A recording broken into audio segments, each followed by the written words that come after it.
to Battlehosts. Be a better gamer, build a better community. Welcome to Battlehosts, a podcast and website dedicated to helping you become a better 40K gamer and to build a better community of players. I'm your host, Mark, and with me tonight is Matt. Hello, everyone. This podcast is part of a series of podcasts on the new edition of 40K. With the release of the new edition, we're doing a bunch of these little special mini episodes. Each one is covering a new aspect of the edition. So in this episode, we're going to talk about the psychic phase and the shooting phases of the new edition of Warhammer 40K. So most of, they operate almost the same, but there are a few important updates. So that it's at first you kind of read them and you think, oh, okay, these are basically the same. But there's a small little tweaks that will change the way you play the game. And the first couple times, you're probably going to get caught off guard a little bit. You'll forget to do certain things or you'll do things out of order. So there's going to be some brain training for this new edition, for sure. But be sure to check out all our mini episodes so you know all the changes with this edition. We have 9 of them coming.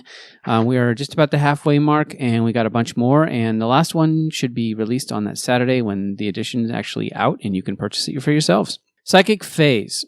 Let's talk about the psychic phase. Now, the psychic phase, the mechanics are basically the same. I think the days of the old psychic phase from 7th where you had a pile of dice to roll, I think those are over with. So, thank goodness. Yeah. Thank goodness. I appreciated what they were trying to do back then, but it's just so much cleaner now. It's just much nicer. So yeah, it was, I don't know if any of you remember 7th edition. It was, you had psychic dice, like a pool of psychic dice, and, you'd play a demon player that had like 20 or 30 dice, and then you'd have over there with your 2 or 3 dice, like, I have 1 psyker and you have 11. I don't get to play this phase at all. No. And now you at least get to roll dice and interact in that phase, unless you're really Necrons or Tau. Yeah, pretty much. The mechanics are basically the same. You roll 2 dice, and if you pass it, you cast a power. But there's one change, and that is you have to pick a single psyker and cast all their powers. So no more bouncing around for, okay, he's going to cast this, and then this unit over here is going to cast this, and then this guy's going to cast that. And then I'm going to swing back around to that first person and cast this. So you can't do it the order has to be by psyker. So as soon as you cast all the powers per psyker, then you move on to the next one. So you don't get to pick and choose across multiple psykers. Yeah, you can't ping pong anymore, and that's. I mean, I would do that. I'm guilty of that. I mean, ping ponging around because it would kind of give you an advantage to prioritize powers from different cycles and that stuff. But there's a few subtle changes they made with all of this, and you have to kind of really be adept at the psychic phase to pick up on them. So, for example, things like they say that all psychers know smite now. Yeah. That wasn't always the case. I mean, it used to say on pretty much every psyker's data slate, like this psyker knows smite and 2 additional powers from the Ruins of Battle Ruins of Fate tree. That was 99% of units had that little sentence in there. But then you came across things like the Forge World Race Seer. Yeah. Race Seer doesn't know smite. Like, oh man. Yeah. That there were small little edge cases like that where they just said, nope, everybody knows smites. Yeah. Yeah. They had to rely on the data slates to be written, and it's just easier to say in the main rulebook, everyone knows smite. That way they don't have to rewrite them every single time. So yeah. Or if they miss it, it doesn't matter. It's still there in the rulebook. Yeah, it's still right there. And psychic powers, have to be written on your roster now, apparently. Now that's not written in the psychic phase part of the rules that they've released to us, but we've said in a previous episode that needs to be written on your roster, which is a change because you used to kind of walk up to the table and look at your opponent's army and say like, oh, well, you have a horde army. I'm gonna need to be using. Oh my goodness, it's like Mind War, the one that does the multiple smites from the Eldar discipline. Yeah. And you'd be able to customize your psychic powers to your opponent, which, was helpful, but apparently that's not a thing anymore. So it streamlines that pregame a little bit, I guess. Well, and especially some armies that had a lot of psychers, there's a point where it feels like, okay, did that Did that sorcerer cast all of the powers, or do they cast more? Sometimes I think players get a little bit when they would ping pong around. I don't know for sure, but it always felt like they may have lost track of who did what. Because then you're like, okay, who's cast what now? Oh yeah, this guy still has a power to cast. I'm like, are you sure? I feel like you've cast about 20 powers so far. And I'm sure my opponents thought the same when I had a bunch of Eldar Psychers too. So. This definitely cleans it up. It makes it simpler, but you're right. The ping pong effect was nice because it was nice and it was advantageous for you because you could cast the lowest ones first, and you can kind of tease it out of like, okay. And when you're playing Eldar, okay, which one? Okay, have you cast Doom? No. All right, how many powers does this person have left? They've got 2. Okay. All right, you're going to cast Doom. Okay, now here comes Doom, and now I'm going to deny that, right? So sometimes when you're saving that deny, it's a lot easier to consider when to deny certain powers. And like you said, when the powers are written down on the battle roster and you hand it to your opponent can look at them and go, okay, this Psyker can do these 3 things. This Psyker can do these 2 things. So it's a little easier back and forth. Yeah, and there are some armies, now that you mention that, there are some armies that have the ability to like swap psychic powers like in game. Oh, and, with the familiar or whatever. Yeah. Yeah, you never really saw it before. I think Jeetzer cult players had the maybe not, but I know demons had the ability to do it. And you never really saw it used. Well, now you might see it, used because that's really powerful. Yeah, actually, that's really good. Yeah. But probably the biggest change is that you can't fall back and cast psychic powers anymore. Yeah, that's big. That's actually really good. Yeah, it's really big. Unless you're a Titanic unit, which I don't know if we're going to get any Titanic units that can cast psychic powers. I can't think of any. Yeah. I'm trying to. I hope not. I mean, I don't know. They could come out with some janky Forge World. I could see a psychic knight or something crazy like that. But overall, I think Psychers, it took a bit of a hit in this edition. A bit of a hit, right? Because there's some positives like the deny strats that are out there with you, where you deny a power on like a 4-up, as we talked about in previous episodes. You can't re-roll that anymore, so they can't just have stuff like shut off like that. But with not being able to fall back and cast psychic powers, and not being able to ping pong around with Psychers casting powers, and most importantly, the changes to the character rule, I think Psychers became a bit less effective in 9th edition. Yeah, or, I mean, if you're going to take a Psyker now, you're taking it for a reason. Like, there's a certain strategy around it. You have to, and you've thought through that ahead of time, because, you write your powers down on your roster. So you assume there's a reason why you're taking what you're taking. The same restrictions, basically, you can only cast a power once except for Smite, and the Smite costs +1 for each additional Psyker. Now, this used to be, I was part of the match play rule, and then it became part of the FAQ stuff, but now it's just part of the rules. As we talked about, there is no open play versus match play rule set. There's only differences in missions, and so it's just how you play the game now. I wonder, Smite is across all characters.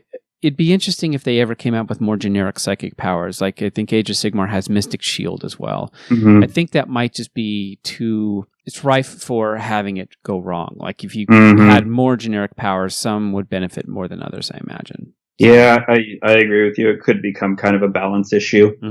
Yeah. All right, so psychic actions. So an action is used during missions, basically usually just, not often, but right now we've seen it to score secondary objectives. So an action is basically at the start of or the end of your movement phase, you perform an action, and if you fell back, you can't cast it. You also can't cast any other powers. So if you're going to do a psychic action, that Psyker, you can only do the one thing. And if you go and you look at some of the mission secondary objectives, there's a couple of them, like interrogate, or you have to be within 6 inches to do this warp charge 3 power, but you can only cast the one power. So if you have a Psyker that's going to do a psychic action, you really want to ensure that particular Psyker is a 1 power anyways, and you're essentially taking a Psyker out of action to fulfill a secondary objective.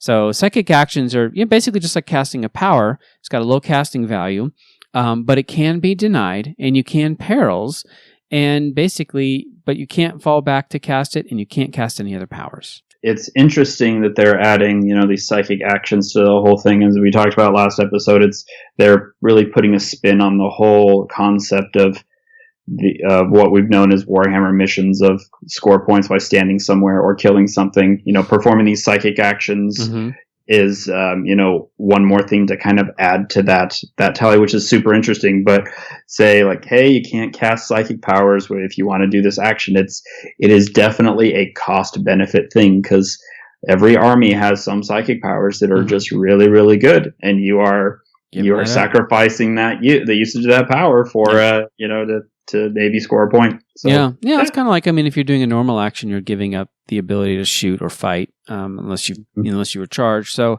it's basically meaning that the actions in the game are meant to be taking a unit kind of literally, they're doing that one thing. They're doing an action. They're not contributing in any other way except the action. And that's no different with psychic actions, really. So it's cool. I think that the throwing in actions really gives the designers, and even tournament organizers or the mission pack creators really flexibility to create a lot of interesting things. And, they can create more rules in the future around psychic actions that can do certain things to armies. So it's one more thing that right now you kind of see it in its infancy, but I have a feeling we'll see a lot more of this explored as we see more books and we see more things coming out. So yeah, absolutely. Yeah.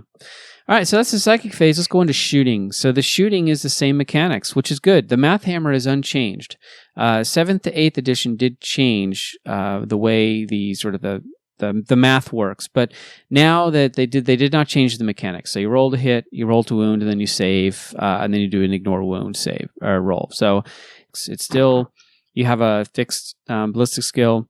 You have a strength versus toughness roll for wound, and then the save, and then everything. Yeah, which is good. Which is really, really good. So there is a very big change in here that it affected a lot of 8th edition that I don't think many people have picked up on. Maybe it affected me more than others, but let me share it with you. So in the rules that they've released, they said when you select a unit to shoot with, you select targets and resolve attacks with any or all ranged weapons in that model that the unit is equipped with. And the ranged attacks are all done at the same time. Okay, so for example, this could be an issue with units that had more than one shooting weapon. The best example I can think of would be my Shining Spears. When shooting a unit, with the Shining Spears, I had the Shuriken catapults that were what are Shuriken catapults? Strength 4, AP -3 on a 6. Well, it's the 18. Is it 18 or was it 12? 12? It was 12. Yep. It's 12. Yeah. Then I had my laser lances that were 6 inches. Okay. So if I shot my Shuriken catapults first, I said, okay, my Shuriken catapults and my laser lances are going into your poxwalkers right there. If I shot them, if I shot my Shuriken catapults first, I would likely shoot them completely out of range of the laser lances. Oh, yeah, makes sense. Okay, because the way the 8th edition shooting rules were worked is that you resolved each weapon one at a time. Yeah, so you declared them all at once, but then you shot them one at a time. So you'd have to remeasure and look at the range of the weapon to see if that unit was still in range for that weapon that you declared. They changed that in this, so it's much better. You can't have an opponent pull models in a tricky way to make it so you can't shoot that unit anymore with the second, third, fourth weapon type thing. So it's a subtle change, but it has a pretty big impact on, I'd say, a fair amount of games. So, yeah, it says under selecting targets, you select targets for all weapons before any attacks are resolved. So that's the same, right? I sit and then I'm going to shoot here and here. Then the target unit must be visible and within range. Okay, that's checking line of sight and range. If a unit targets multiple units, all attacks against one unit must be resolved before moving on to the next. So that's actually interesting. So if I say, okay, let's take in your example, you have 2 units surrounded, 2 units of poxwalkers. Then you say, okay, I'm gonna fire 2 laser lances and 4 shuriken over here, and 5 laser lances is in 3 shuriken, whatever, you split it. But even if the weapon profiles are different, you resolve it by the units until you get to the next unit. Yeah. And then when you shoot with multiple weapons, all attacks made with weapons have the same profile, must be resolved before resolving attacks with the next. Yeah. So so you clean out all the laser lances because those are the shortest, and then you move to the shuriken catapults. Yep, and it sounds subtle, but it's significant. All right, so but as far as the math goes, the rolling is basically the same. You still have to select targets that are selected to fire and resolve them. Locked in combat is the same. You can't fire into units that are in engagement range. So remember, engagement range was defined as 1 inch horizontal, 5 inch vertical, and of the units, and you cannot shoot if you are actually in engagement range unless it's a pistol. Except there's one sort of thing that gets around this, and that's called big guns never tire. So monsters and vehicles actually can shoot into an engagement range, but if there's an enemy unit in engagement range, you can't shoot other weapons except those that are in engagement range. So a vehicle is locked in combat with a unit. Yes, it can shoot, but it can only shoot those models that are sort of that unit that's in engagement range with it. And if you're shooting a heavy weapon, if your vehicle or monster has a heavy weapon, it's a -1 to hit, and you can't shoot blast weapons in engagement range. But what you can do, though, is you can still select targets, and even if, for example, let's say you have 4 Gene Stealers touching a Repulsor Executioner, right? The Repulsor Executioner has just a ton of weapons. So you might take your what's the plasma on the Repulsor Executioner or the Laser Destroyer. You might say, okay, I'm going to do everything into these Gene Stealers that are touching me, and then I'm going to do my Laser Destroyer over into that big monster over there. Now, if in the process of shooting you clear out and you're no longer in engagement range, then you can fire that Laser Destroyer. But it's kind of this back and forth, like, the weapons I have shooting at the models that are touching me, can I clear them before firing off this other weapon? And that's kind of the back and forth you're going to get, because if one Gene Stealer survives, you're not shooting that Laser Destroyer because you've declared against a different target. Yeah, and I feel it's a good way of doing this. It's a clean way of doing this, because how often did we? Again, we're going back to Poxwalkers. Poxwalkers, are fearless. I mean, they don't suffer. They don't have to take morale checks. So you could have one Poxwalker,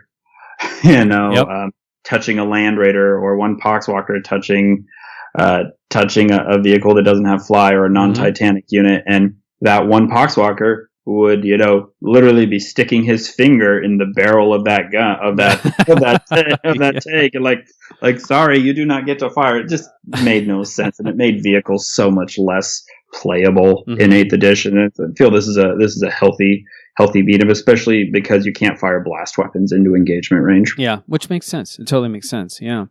The one thing about it, though, is that there are certain vehicles that have a lot of weapons, and I'm thinking the Primaris. The Space Marine Primaris vehicles, specifically the repulsors, they have a crap ton of weapons. So much so that a shooting phase with those things is obnoxious, both for the person shooting and the person that's receiving it. You're locking one of those in combat, you're not going to lock it in combat. First of all, it's fly, but if it falls back, it can't shoot. It's just going to stay in combat and shoot its way out, because there's just so many. Some vehicles, though, that have a single blast weapon or don't have any sort of like smaller arms that they can fire at shorter ranges are going to be at a bit of a disadvantage. Yeah, so, they will be. Which makes sense. I guess it makes sense to have those smaller weapons that can shoot into combat versus the big blast. A 6 always hits. That's nice. Yeah. Yep. Take that, orcs. Yeah. Your unique ability now gets shared by everyone. Yeah. And a hit and wound rolls can never be modified more than +1 or -1. Now, if you have -2 to hit, you'll only ever get a -1 to hit. But if your opponent has a +1 to hit, then then at least you're still going to get your -1 to hit, right? So you still do the calculation, but at the end of the day, you only get a -1 or +1, which honestly is just good. I mean, -3 to hit Eldar flyers was dumb. As somebody who ran them, it was dumb. Yeah, it was not exactly a friend maker to have a Hemlock Wraith fighter that was neg 3 to hit, and it was the only having an entire side of your army that was like neg 2 to hit. It just was not fun. Yeah, for Tau, Tau is the shooting army. At the worst they're ever going to hit would be 5. That's like, I think everything, the lowest ballistic skill, I'm not sure if their drones might be 5-ups, but most of their stuff is a 4-up ballistic skill. So they're always going to be hit at worst on 5s, and they have such volume anyway. I think they'll be okay with that. They'll be fine. Yeah. So Tau aren't really sweating this edition, I don't think, besides the loss of, the ability for their Riptides to back out, to fly out of combat and just annihilate whatever they were, locked into combat with. I mean, they've come off pretty okay. Yeah, except crisis suits, I think, are going to be a bit of a they have a lot of guns though. Even if they get into combat, they don't mind shooting. They just can't. They can't shoot in combat. Sorry, crisis. Yeah, so the crisis suits, because they're not a monster or a vehicle, they can't shoot their weapons in a combat. They can't fall back and shoot either. So unfortunately, those things are super cool. I hope we don't see them fall off the map again. Farside Enclaves did something to make them good. I hope we don't just see them disappear again. We haven't seen a whole lot of them being used with the Farside Enclaves book because, people aren't really playing games, very much since that came out. But, yeah, we'll see.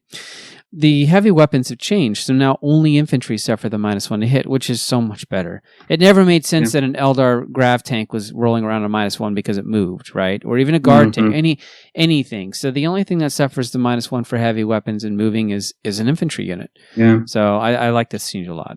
Yeah, this is going to do a lot for bikes, because we didn't really see a whole lot of bikes in 8th, because they were just kind of this weird, like, middle, unless those bikes had fly.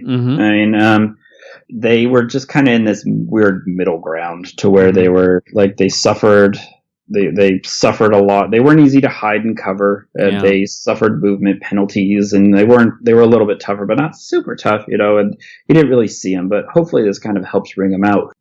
So the other thing is Lookout Sir. This has changed a lot, actually. And I have a feeling that the first couple games, if we see issues at tournaments or events, or even locally where players are questioning other things, I think it's going to be the coherency thing. I think it's always going to be between, is this close enough to this? Because you could sort of fudge it a little bit in last edition. You can't do that now because, we'll talk about morale in another mini episode, but being within a certain range of other units or other models is really important. And Lookout Sir is another reason. So you can't shoot characters with 9 or less, so same as 9 or less, while it is within 3 inches of a friendly unit. That unit has to be either a monster or a vehicle, or a unit with 3 or more models, unless it's the closest target. So if the character is not the closest target, it has to be within 3 inches of a monster, a vehicle, or a unit with 3 or more models. And then it can't be targeted, except with sniper weapons or weapons specifically designed to shoot characters. And then in the weapons will say, basically they ignore the Lookout Sir rule, which I think is the same number or the same name it had last time. But yeah, basically, this is good because you can't have characters sort of sitting in the middle of no man's land. So you saw that with like Harlequins, for example. You'd have the Death Jester sitting on an objective, surrounded by 3 feet all around them because the Harlequins are all forward or around them or whatever. You saw a lot of these single sorcerers sitting on an objective in the middle of nowhere, or even just cheap commanders, moving around. So you're not going to see characters in no man's land anymore. They have to be close to a friendly unit within 3 inches.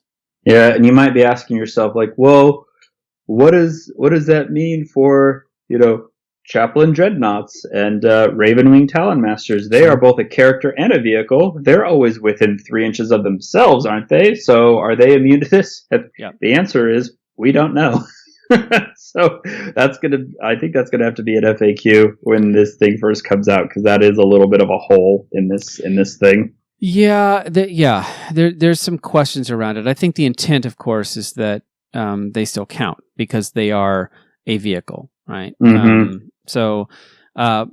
they are a character. So the character, because characters can't block for other characters, so the character would cancel out the fact that they are a vehicle. I think that's the intent. And did they say that characters can't block for other characters anymore? That's an 8th ed where characters can't block for characters when people started bringing Colexus assassins to screen out everything, and it was a cluster. All right, let me look. So models cannot target a unit that contains any character models with wounds characteristics of 9 or less with a ranged weapon, while that unit is within 3 inches of any friendly vehicle or monster, or while it is in 3 inches of any other friendly units that have 3 or more models, unless that character unit is both visible. Unless that character unit is both visible to the firing model and is the closest enemy. So you have to be able to see it and it has to be closest. Ignore other enemy character models with the wounds characteristics of 9 or less when determining if the target is the closest. So you ignore other enemy character models, and so I think in this case you're saying, okay, yes, that Talon Master is a vehicle, however, it is a character, so therefore I'm ignoring that.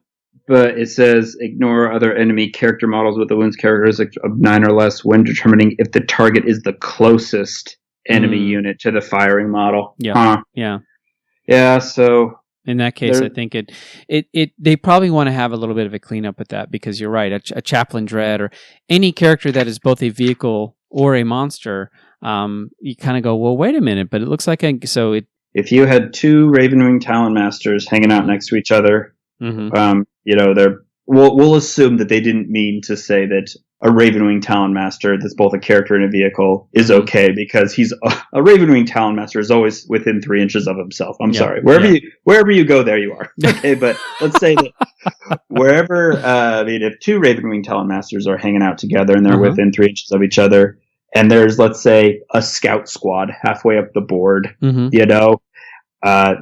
those 2 characters are not the closest to the enemy unit. Those scouts are the closest to the enemy unit, but those two Ravenwing Talon Masters are within 3 inches of each other. So rules as written, you cannot shoot at them. You're right, because they can't be. Neither of them can be determined as the closest enemy unit to the firing model. Yeah, that's a good point, because it doesn't say ignore the other characters. It's simply, you're right.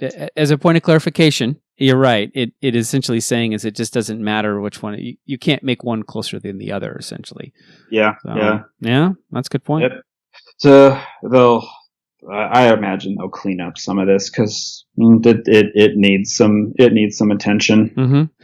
But anyway, that is actually really interesting. So outside of those circumstances where they need an FAQ, if there's a unit next to a character, you can take them down to 1 or 2 models, and then you can start targeting the characters. You don't have to kill a unit completely. And so you can take things down to smaller unit sizes and then go after characters, and I think that's actually pretty powerful.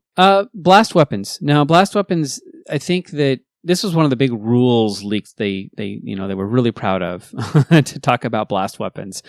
And blast weapons basically are minimum 3 attacks against units with 6 or more models. If the unit has 11 or more models, you make the maximum number of attacks. Mm-hmm. So, and you can't be used if there's an enemy unit within engagement range. So that is essentially what blast weapons are. And if you look at the blast weapons, I think we've talked about it in a previous mini episode, but if you look at the list of blast weapons, there are just about every weapon that was a variable shot that's not a flamer.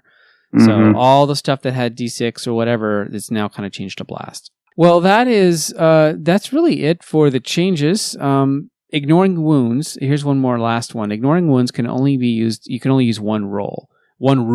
So you can't take multiple, what we used to call feel no pains. You can't take a 5 up and a 6, which I think they've FAQ'd out, but that was been common parlance. That was a problem, but I think they've FAQ'd that one real well.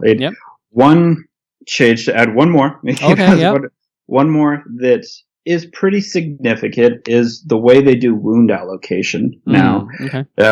For those of us that went through the terror that was 7th edition, they didn't have rules for wound allocation, so you'd see little screamer stars running around with their 2-up invulns where there'd be like 1 wound on every single screamer because you could, and they'd have these little itty bitty dice next to them, and it was a nightmare to keep track of. And in 8th, we loved it that they came out and said, hey, if you allocate a wound, if something takes a wound, that model is the one that has to continue to take the saves, and you can't have multiple models with multiple wounds. Which was great. In this edition, they've went a step further. They've kind of targeted some of these units that have mixed weapon loadouts and some of these units that have mixed toughnesses and mixed saves. We're looking at you, Death Watch kill teams. The Death Watch kill teams that would have veterans with, a bunch of storm shields and then 2 Terminators, right? Yeah. So, because you'd play somebody that had one of these Death Watch kill teams with, a bike or 2 and 2 Terminators and those veterans with storm shields, and you'd shoot at them with bolters, that are AP 0, and like, okay, I'm taking all my saves on my Terminators, 2 up, 2 up, 2 up, 2 up, cool, I'm good, and they don't take a wound, and then you'd shoot at them with like a last cannon or something. I don't know why you shoot at them with a last cannon, but like, oh, okay, that would not be a good one for my Terminator to take a save on. I'm going to take that save on my Storm Shield, which is a 3-up in 8th edition. It was a 3-up. Yep. But take up my 3-up invul. You can't do that in 9th edition anymore. You have to continue to take the saves on that first unit that you declared. So you would have to take that last cannon save on the Terminator. In other words, just because it hasn't been damaged doesn't mean you stop allocating damage against it. Is that kind of what you're saying? Yeah. That's what they decided. So you can't be skipping around taking saves on different units with different toughness values or different save characteristics or saves. They've just kind of simplified that a little bit. Yeah, it says if a model in the target unit has already lost any wounds or has already had attacks allocated to it this phase, the attack must be allocated to that model. So they have to choose wisely. That's a huge hit for those mixed save units because they can't bounce around anymore. Yeah, that's a good call. Take that, Death Watch. Yeah. You've just been so powerful for so long. No, you haven't. Not really. They had a hot moment there, I think. And we'll see. We'll see what happens. Yeah. But they also they clarify that a save, the characteristic of save, they don't call it an armor save. It's just a save, which is different than an invulnerable save. And you can basically take either or. I know that I think they cleaned that up the last edition, but the save as an actual characteristic is sort of specified separately from invul. So now they can say, okay, this affects the save, SV, not armor save, just SV, the characteristic save, and that's different than in invul save, or it ignores damage. And then mortal wounds are the same, basically. In mortal wounds, it's funny because it took me a while to figure this out, but mortal wounds, they always spill over because mortal wounds are not, like if I do 10 mortal wounds to you, you don't kill like a single 2-wound model and stop. The mortal wounds are almost like 10 individual wounds. They're not like a damage pool that gets emptied. So that's how it was in 8th, but it's still how it is now. It's just one of those things that for newer players, they don't quite grasp that. Yeah. Well, and they changed the way that mortal wounds, the order of operations in which they're resolved, because for example, sniper weapons. If you have an Eldar Ranger, they do a 6 to wound against something. It's strength 4, neg nothing, but you have there's a mortal wound attached with that too. And it was a little bit ambiguous in 8th of like, well, which do I resolve first? Is it the strength 4 AP 0 first, or is it the mortal wound? And it was up to the controlling player to kind of tell you which one you had to resolve first. Now they've clearly defined it is that you have to resolve the normal damage first, followed by the mortal wounds. Yeah. So it's a small change, but there were ways that you could kind of game that a little bit to get through something that was really, really tough first with using the mortal wound with having them go through the mortal wounds first and then having them resolve the normal damage. Yeah, that's a good point. So sniper rifle does, I've got like 3 6s, and so those 3 6s are, okay, save these 3 6s at -1, and then there's mortal wounds. Well, you got to save them first and then apply the mortal wounds. Yeah, and you're right. Because you could say, okay, take the mortal wounds first because you have one tough thing that has a wound left. Gone. Okay, great. Now the rest of, for example, Bulgrin that have, like a 3-up invul or whatever they had. You have one guy on one left. Let's take him out with the mortal wounds, and now you can start saving the rest on the ones that don't have the same saves. Yeah. So, yeah, that's good. That's a good call. So, and these are things that, and the 2 things you just pointed out, they're not in the bullet points. They're sort of written in the rule. So you can't just read the bullet points and assume you know what you're doing. You definitely have to read the specifics here. So, yeah. All right. Well, let's take a break and let's hear a word from our sponsor, TraderA.com. If you're like most Warhammer players, you own a ton of models. At one time, you had big plans for these models, but now they just kind of sit, gathering dust, unused and unloved. It's time to clean out your closet of shame. Visit TraderA.com and get cash for your used models. TraderA is run by Captain A, someone who's been in the community a long time and has done a lot to grow the hobby. He's also a personal friend of the show. Unopened boxes, models on a sprue, half-built models, primed, painted, even bits have value. The process is simple. Send him a list of what you have, he'll send you a quote, you pack it up, send in your stuff, and he'll get you cash. You can shop around, but you're going to find that TraderA gives you 40% more than the other guys. You want it quick, you want to get rid of it, visit TraderA.com. Get cash to buy the stuff that you really want. TraderA.com. Sell your models and get your cash quick and easy. Okay, and we're back. So, psychic and shooting, even though it feels like there's not a ton of changes here, we've pointed out several, I think, that need a little bit of clarification from GW, and also some very specific changes to how we are used to doing things that are not spelled out in the little bullet areas, and we definitely need to understand before you start playing. And I have a feeling I will be making mistakes for a while because you're just so used to doing the way 8th edition plays. Yeah, I think we're all going to be making mistakes. It's very small mistakes at the start of this whole thing, but it's a learning process. It's a learning process, yeah. And the bummer about this whole thing is we're still in some pretty tight lockdown right now. We're going backwards a little bit, so I think we're going to have to figure out a way to play these games. And we've played them socially distanced before. We're going to have to take even harder precautions, and so I think this is a very interesting year for having a brand new edition of 40K because I have a feeling I'm just not going to get really comfortable with it for a while because the games are not going to be as easy to come by, unfortunately. Yeah. So yeah, it's going to be, unless you want to do Tabletop Simulator. Yeah. you want to do it online? I don't know. I haven't taken that plunge yet, but yeah, it might be a while. I haven't. So monsters and vehicles, I think we think they're going to be better. Right? Because they can shoot now into combat. They don't get just touched, but there's some vehicles that, they only have only have heavy weapons, or they don't have enough weapons to really shoot them way out anyways. I would say that some vehicles and some monsters are now better with these changes. Well, I mean, Mark, you run Wraith Lords. Yep. I mean, do you think your Wraith Lords are better off now?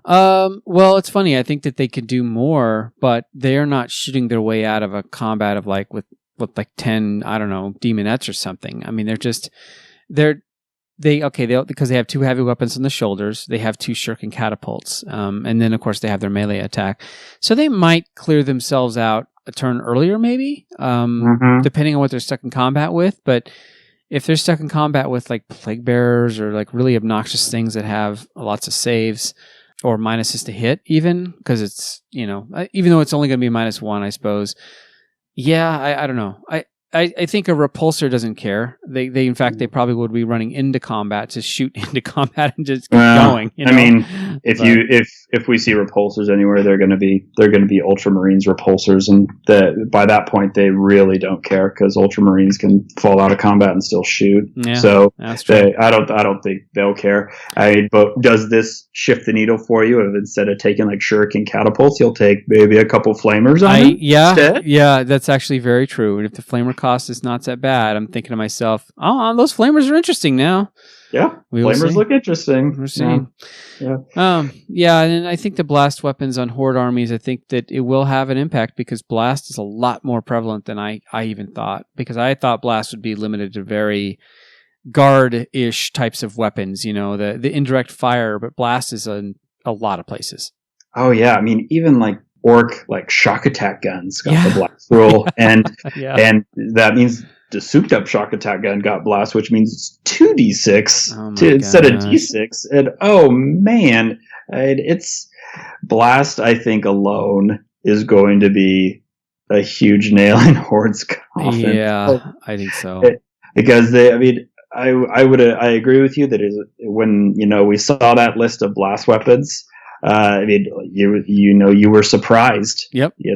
there were some obvious ones like Dark Eldar Shredders, call it that one. I mean, it's designed to shred through infantry. Yeah. You know, they mess around naming their weapons on camera, but the sheer volume of them just kind of says, "Wow, you guys really don't want hordes in this game." Yeah. I mean, really want people to keep their stuff to unit, models of 10 or less. Yeah, and I think if you have even if you have a unit that's over 6 models or 5 models, like 6 or more. So, for example, you want to run, like, say, infiltrators with AdMech, right? I want to run infiltrators with AdMech. The reason why I would want to get them to 10 is because I want to take advantage of, like, the Wrath of Mars stratagem, so that I'm getting, I'm maximizing it. So the only reason to go beyond is either the unit has a minimum of 10, in which case you don't have a choice, or there are certain benefits you get with having more, or you want to maximize a strat. Demons, I think, demons are going to be in a hard spot because all of their troops are 10 is the minimum, right? They don't have 5-man troops.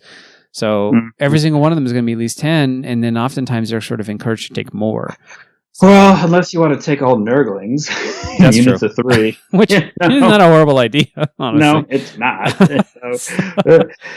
Demons kind of got the bad end of this, you know. But hey, the Khorne Skull Cannon got the blast rule too. Hey, all you Khorne players that like to play shooting armies, let me highlight that again, Khorne players.